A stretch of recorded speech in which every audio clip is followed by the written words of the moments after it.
قاضی اکرام Bashir official میں خوش آمدید۔ یہ پروگرام جو ہے ملک کے موجودہ سیاسی صورتحال کے حوالے سے ہے اور اس کے ساتھ اس مہنگائی کے حوالے سے جس نے عوام الناس کا جینا دو بھر کر دیا ہے،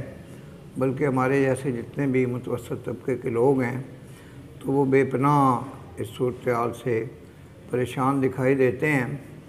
کہ کس طرف جائیں۔ وہ جو شاعر نے کہا ہے کہ میں کس کے ہاتھ پہ اپنا لہو تلاش کروں، تمام شہر نے، تمام اہل سیاست نے پہنے ہوئے ہیں دستانے۔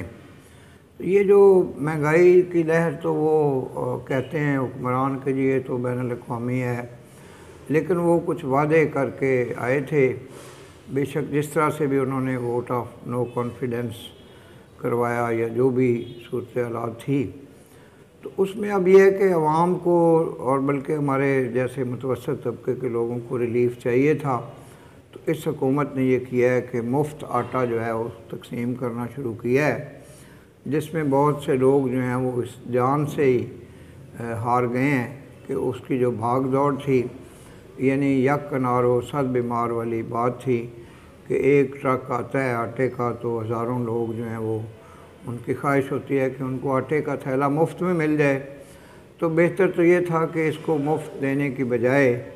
اس کی کچھ قیمت مقرر کی جاتی اور جن لوگوں کو یہ آٹا نہیں مل رہا تو ان کو بھی اسی قیمت پہ آٹا ملتا۔ آٹا ایک بنیادی ضرورت ہے،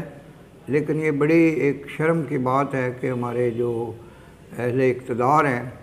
انہوں نے غریب عوام کے لیے بنیادی ضروریات کا حصول بھی مشکل بنا دیا ہے۔ اس میں کوئی ایک پارٹی ذمہ دار اور قصوروار نہیں ہے، اس میں ماشاءاللہ تمام پارٹیاں جو ہیں انہوں نے اپنا اپنا کنٹریبیوشن کیا ہے۔ تو اب سیاسی حوالے سے یہ ہے کہ جناب عمران خان صاحب اب لاہور ہائی کورٹ میں پہنچ گئے ہیں اور عدالتوں سے ان کو کافی زیادہ ریلیف مل رہا ہے، بلکہ لاہور ہائی کورٹ نے یہ کہا ہے کہ اگر آپ سسٹم کے اندر رہیں تو آپ کے مسائل حل ہوں گے۔ تو ہم بھی جناب عمران خان صاحب سے یہ توقع رکھتے ہیں کہ تھوڑا سا سسٹم کے اندر آ جائیں۔ ابھی وہ جو یہ سوچ رہے ہیں کہ وہ کوئی امام خمینی ہیں یا کوئی چیغ وغیرہ ہیں یا کوئی اور اس طرح کے بہت بڑے یعنی انٹرنیشنل لیول کے لیڈر ہیں یا بہت بڑے انقلابی ہیں، تو وہ بات نہیں ہے، کیونکہ کوئی بھی ہمارا موجودہ لیڈر جو ہے وہ انقلابی نہیں ہے، اور سب لوگوں کو نا اقتدار کی ہوس ہے، جس قیمت پہ بھی مل جائے تو اقتدار جو ہے وہ ان کے پاس ہونا چاہیے۔ اور ملک کی جو صورتحال ہے وہ بہت مشکل ہو گئی ہے معاشی لحاظ سے، اس کو آگے لے جانا۔ محترمہ جو مریم نواز ہیں ان کا ایک ہی موضوع ہے کہ جو میاں نواز شریف کو ناجائز طور پہ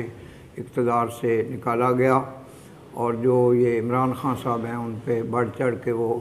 اٹیک کرتی رہتی ہیں۔ ادھر جو رانا ثناء اللہ صاحب ہیں انہوں نے بھی یہ محاذ سنبھالا ہوا ہے،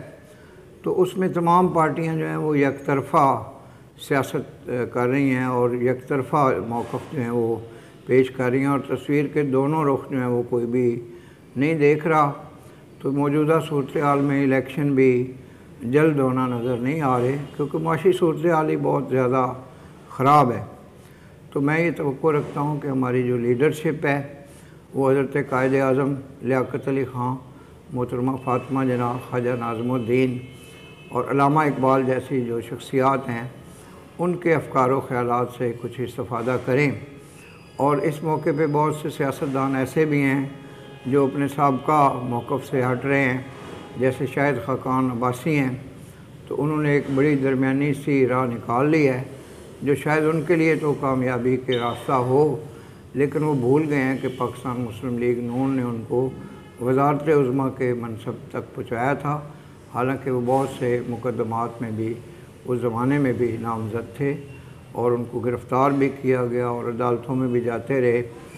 تو میں یہ سمجھتا ہوں کہ پاکستان کو ایک مخلص لیڈرشپ کی ضرورت ہے،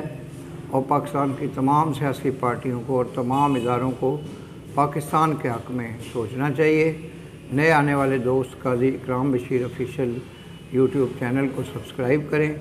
اور بیل آئیکن کو پش کریں۔ میں شکر گزار ہوں کہ آپ نے میرے ان خیالات کو سننے کے لیے اپنے قیمتی وقت میں سے کچھ لمحات صرف کیے۔ آپ کا بے حد شکریہ۔ پاکستان زندہ باد۔